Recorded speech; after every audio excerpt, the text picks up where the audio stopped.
Kyle on Williamson. Let's listen to what the guys over at Dissidence says. Kyle Kulinski was stuck about 970,000 to 980,000 subs for well over a year. And then campaign season started, and he figured out that the way he was going to boost his subscription count was he had to back a candidate. So he's been all in on Marianne. I'm just going to clear my throat right here. This is the same thing that RBN has been saying. The same thing. Let's listen to some more. Marianne Williamson for the last couple of months, and boom, million subs, baby. That's what I told you this was about. That's what I told you this was about. You got to listen to me. You got to listen to me. Okay? So now we're going to break this down, because now he is all in for Marianne Williamson, and he was very, very upset at a Politico article that recently came out. I'm just going to toss this on the screen very, very quickly, because we have some other exhibits that we're going to show. But this came out here. Marianne Williamson's abusive treatment of 2020 campaign staff revealed. All right. So this details some allegations of workplace abuse at Marianne campaign headquarters in 2020.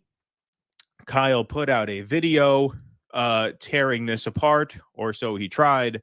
We're going to play excerpts from this video. We will link to the full video in the description. I will update the description of this video with that so that people can watch the whole thing if they want. There's really no reason to. We just want to make sure that you understand we're not editing it in a manipulative way to take anything out of context. So we'll give you access to the full thing. This video made me fucking furious. It's so dishonest. It's so deceptive. It's so disrespectful to the people who watch him and trust that he's telling them the truth. Like, the things that he does here, the tactics that he uses, they're not only corporate media propaganda tactics. There is no kind interpretation you can put on it. Well, he's distorting it. It's on. No, he lies. He lies repeatedly, just one lie after another, demonstrably. So a couple of things. I was listening while I was off camera. My daughter came into the room. So the point that I think it's Keaton that made the point. That's the voice I was hearing. That Keaton makes about Kyle has been sitting trying to get to 1 million for a while. Ding, ding, ding, ding, ding. How do I get there? So back a candidate. And you trying to tell me these people who support, they don't understand how they're part of the Bernie Sanders industrial complex and how they built their audience on Bernie, so they understand election cycles. You need a candidate to build your platform.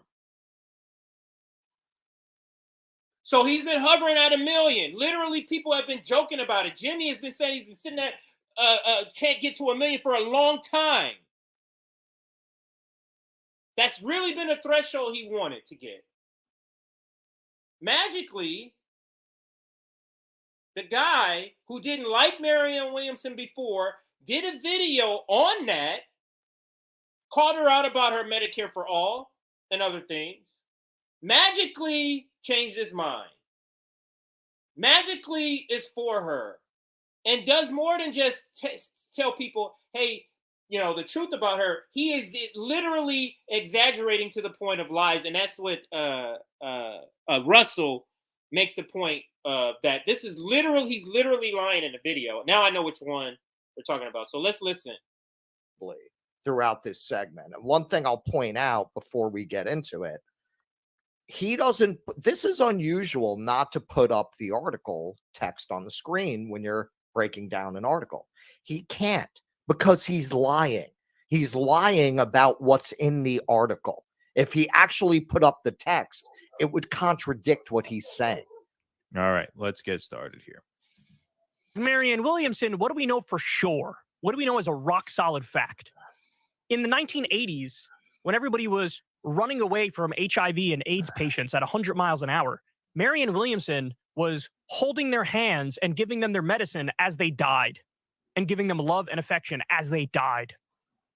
So take the biggest upside of Marianne Williamson, her kindness, her sympathy, her empathy, and turn it into a weakness and go, actually, you guys might not know this, she's the worst person in the world to have ever lived. Okay, so this is what Kyle is not telling you. Yes, a lot of people were running away from AIDS patients, and God bless her for doing that work. I'm not denying that she did do work like that. But at the same exact time, people were running away from Marianne Williamson for being a crazy, manipulative tyrant who would drive her staff to tears. And she was actually often accused by people of using what she was doing to gain fame and notoriety.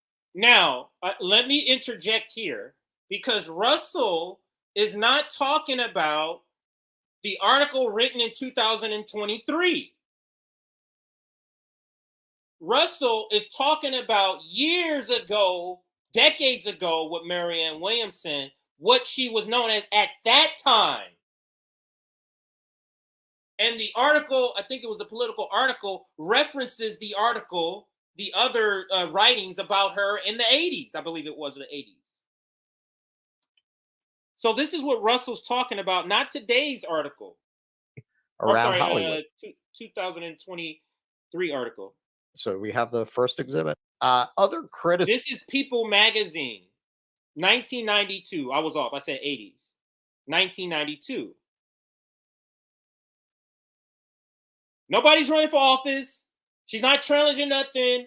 This is just an article on her.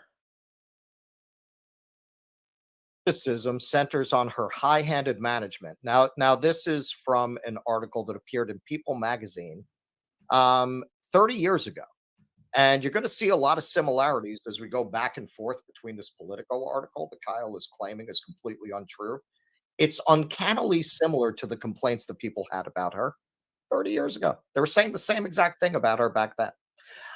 Last year, in a dispute over the Manhattan Center for Living's religious orientation, William dismissed most of its board members, including film director Mike Nichols, who went on to create a rival AIDS support organization. So in New York, the whole, a good portion of the board wound up, led by Mike Nichols, went and created their own AIDS organization rather than to work with Marianne Williamson. So now on the LA side, she went through 4 different executive directors. So she finally fired a very popular local politician who had become executive director, leading to an uprising among the staff. So in LA, Williamson's 20-member Center for Living staff rebelled last month after the firing of the center's 4th director in 5 years, popular local politician Steve Schultz, who had clashed frequently with Williamson over business strategy. Some employees are attempting to unionize in an effort, they say, to protect themselves from Williamson's bad-tempered caprices. Wow, this sounds pretty familiar. So this is what he's not telling you about her AIDS charity work. That at the same time, there was a lot of controversy around her AIDS charity work because the people who worked with her said she was impossible to work with. So, again, People magazine 30 years ago said this. No idea she's running for president. No idea that Oprah Winfrey will hook her up on the show. None of that. This is pre all of that. No, she may have been. Oprah was on in 92. Yeah, so Oprah, she could have already been on Oprah Winfrey show. But the point being, now to fast forward to the Politico article with all like 12 anonymous sources, like what they could have done is saw this old real article describing her really, and then just created a hit piece around the narrative that she already established 30 years ago. That is very, very possible to have happened. So both can be true that she is this, and I said this before. It could be true that she is this type of person, and not the political article, the political. I need to make sure, not political, but political with an O article could have been a hit piece or is a hit piece, but the People Magazine article is not. Let's continue. Even then, All right, let's keep going. One of the criticisms in there, she's really indecisive. So she would have an event that was on the schedule. She'd be getting ready for that event, and then she'd cancel that event, and then she'd put that event back on, and that would anger her staff, and she would like yell in the process of doing these things. They say, okay, oh, she's that is not what it says. That's not the complaint. So this is a very. So I haven't covered this video of Kyle. It looks like I'm gonna have to cover it. I do now recall seeing it, but we never had a chance to cover it. This is about the Politico article. I covered the Politico article, Nick and I, and we were one of the first channels to cover it. And Kyle is notoriously cover shit way late. So he could have just now gotten around to the article. But it is true. So far, the reason he's not putting the article up is because he is lying right now. What he just said, he's omitting part of the story here. So let's go back and listen. Would have an event that was on the schedule. She'd be getting ready for that event, and then she'd cancel that event, and then she'd put that event back on, and that would anger her staff. Okay, the full article, because I read the article, like I said, I covered it, and I need to have it up to even remember what it says. What the complaint was, she would put these events on the schedule, cancel them, and then turn around and act like the staff canceled them and is just trying to sabotage her, or she would put them back on. And they, for whatever reason, something would happen, and she would act like the staff is trying to sabotage her when she's the one who's taking them off and putting them back on. That's what the complaint was. He's trying to make it seem like all they were just saying is you're taking it and putting it back on. We're mad.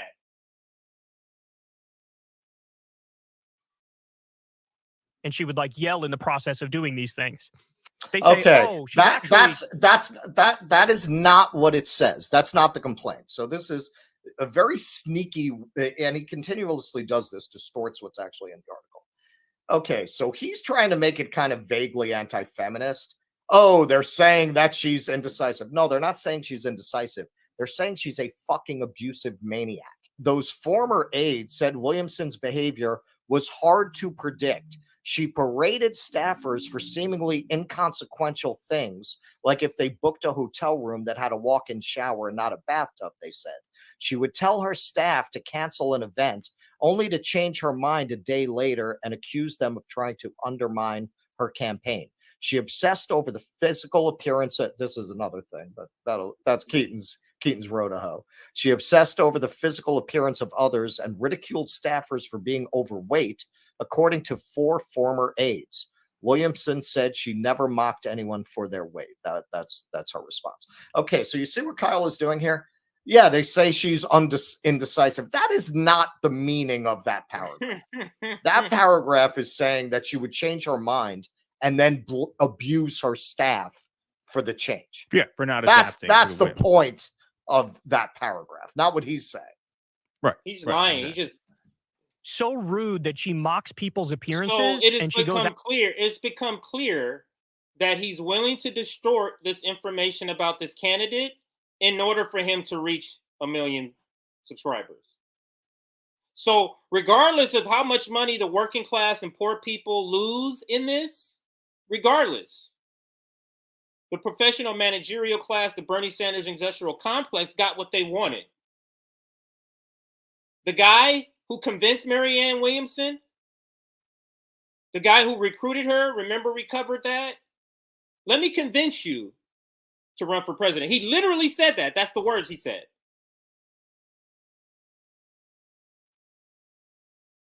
Let me convince you to run for president so I can cover you and I can finally hit 1 million subscribers. And he's literally lying. I'm not going to cover all of Dissidence video because it's a brand new video. I want you to go give them your views. So I just wanted to cover a little bit of it. And it looks like I'm going to need to go cover this. So we already got, tomorrow we're going to be covering Glenn Greenwald's interview with Marianne Williamson. So it looks like now I'm going to add this Kyle Kulinski. He just making up shit right here. Listen to maybe another minute and we're going to end this.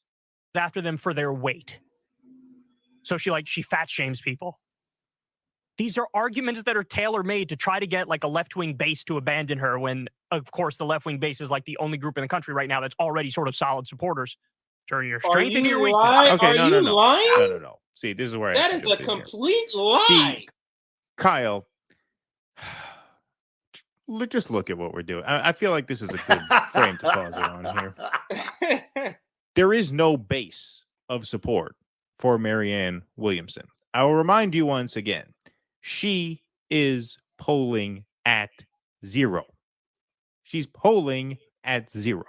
When they force her into the question in a head-to-head matchup against Joe Biden, where it's the three choices are Biden, Williamson, other. She finished third behind other at 4%. There is no base of support. That's sad when you finish behind other. She finished behind other. It was Biden 70. I believe. Other I for forget president. what exactly Biden's percentage was. Biden was in the mid 70s. Other was at 9. She was at 4. That's the way it was. All right. So there is no base of support here.